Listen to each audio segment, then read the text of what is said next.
মৃত্যুদণ্ডের রায়ের বিরুদ্ধে জামাতে ইসলামীর নেতা এটিএম আজহারুল ইসলামের করা রিভিউ আবেদনের দ্বিতীয় দিনের শুনানি আজ। এ বিষয়ে বিস্তারিত জানাতে সুপ্রিম কোর্ট থেকে সরাসরি যুক্ত হচ্ছেন সহকর্মী জাবেদ আখতার। আমরা তার সাথে যুক্ত হওয়ার চেষ্টা করছি। মানবতা বিরোধী অপরাধের মামলায় জামাতে ইসলামের নেতা এটিএম আজহারুল ইসলামের মৃত্যুদণ্ডের রায়ের বিরুদ্ধে রিভিউ আবেদনের প্রথম দিনের শুনানি শেষ হয়েছে গতকাল।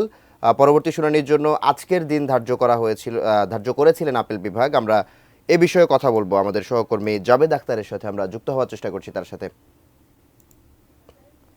জাবেদ, নিশ্চয়ই শুনতে পাচ্ছেন? জাবেদ, আজকে এটিএম আজহারুল ইসলাম, যিনি জামাত নেতা, তার জামাতের সাবেক সেক্রেটারি জেনারেল, তার রিভিউ আবেদন, তাকে যে মৃত্যুদণ্ড দেওয়া হয়েছিল 2014 সালের 30শে ডিসেম্বর আন্তর্জাতিক অপরাধ ট্রাইব্যুনাল থেকে, সেই মৃত্যুদণ্ডের রায়ের বিরুদ্ধে তার যে রিভিউ, সেই রিভিউয়ের শুনানি আর কিছুক্ষণের মধ্যেই শুরু হবে। আজকে প্রধান বিচারপতি ডক্টর সৈয়দ রেফাত আহমেদের নেতৃত্বে আপিল বিভাগের যে পূর্ণাঙ্গ বেঞ্চ, সেখানে কার্যতালিকার 4র্থ নম্বরে রয়েছে এটি হিয়ারিংয়ের জন্য। এখন 3য় নম্বরের যে আইটেমটি, সেটি শুনানি চলছে এবং গতকাল প্রথম দিনের মতো শুনানি হয়েছে। একটু ব্যাকগ্রাউন্ড আপনাকে বলি যে 2014 সালের 30শে ডিসেম্বর যখন এটিএম আজহারুল ইসলামকে মৃত্যুদণ্ড দেওয়া হয়, তার পরের বছরে আপিল করেন। সেখানে 113টি যুক্তি তুলে ধরে আপিল করা হয়েছিল। স্বাস্থ্যকর অল টাইম ফ্যামিলি কেক, সব সময় অল টাইম হেলদি লাইফ। এরপরে এই আপিলের শুনানি শেষে 2019 সালের 31শে অক্টোবর তখনকার প্রধান বিচারপতি সৈয়দ মাহমুদ হোসেনের নেতৃত্বে আপিল বিভাগের যে 4 জন বিচারক, তারা ওই যে ট্রাইব্যুনালের দেয়া যে মৃত্যুদণ্ড, সেই মৃত্যুদণ্ডটি বহাল রাখেন। তবে 5 নম্বর যে অভিযোগ ছিল আটক, নির্যাতন বা ধর্ষণ, সেটির যে 25 বছরের কারাদণ্ড দিয়েছিল, সেই কারাদণ্ড থেকে তাকে খালাস দেওয়া হয়। এর পরবর্তীতে 2020 সালের 19শে জুলাই রিভিউ আবেদন করা হয় এবং দীর্ঘদিন সেই রিভিউ আবেদন ঝুলেছিল। এই 5ই আগস্টের যে সরকার পতন হয়, এরপর অন্তর্বর্তীকালীন সরকারের যে ক্ষমতা তারা গ্রহণ করেছে, এরপরে তারা প্রত্যাশা করছিল যে তিনি হয়তো মুক্তি পাবেন। সম্প্রতি জামাতের পক্ষ থেকে কিন্তু বিক্ষোভ সমাবেশ করা হয়েছে।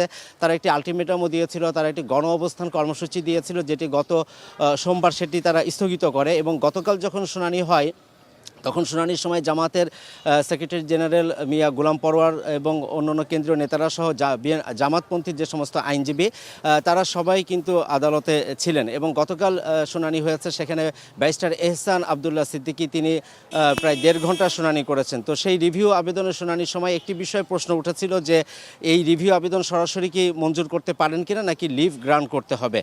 তো সেখানে একজন প্রবীণ আইনজীবী, প্রবীর নিয়োগী, তিনি মতামত দিয়েছিলেন যে লিভ গ্রান্ট করার একটি প্রথা রয়েছে। তো সেই বিষয়ে জামাতের যারা আইনজীবী, তারা আজকে শুনানিতে সেই বিষয়টি তারা তুলে ধরার চেষ্টা করবেন যে সরাসরি রিভিউটি মঞ্জুর করা যায় কিনা বা অ্যালাউ করা যায় কিনা, নাকি লিভ গ্রহণ করা ছাড়াই এটি মঞ্জুর করা যায় কিনা, সেই বিষয়ে তারা যুক্তি উপস্থাপন করার চেষ্টা করবেন।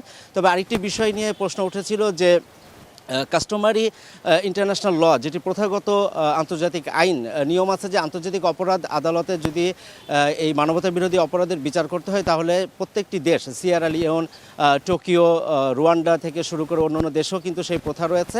সেখানে কাস্টমারি ইন্টারন্যাশনাল ল তারা ফলো করেন। কিন্তু এখানে যেটা হয়েছে যে এই প্রথাগত আন্তর্জাতিক আইন প্রযোজ্য হবে না বলে রায় দেওয়া হয়েছিল। এবং যদিও এখানে কিন্তু বলা আছে যে ডোমেস্টিক ল যেগুলো, অর্থাৎ সাক্ষ্য আইন এবং আপনার ফৌজদারি আইন, সেগুলো অ্যাপ্লিকেবল হবে না। তাহলে কোন আইনের ভিত্তিতে তাদেরকে মৃত্যুদণ্ড দেওয়া হয়েছে, সেই একটি বড় প্রশ্ন কিন্তু জামাতের আইনজীবীরা তুলেছেন।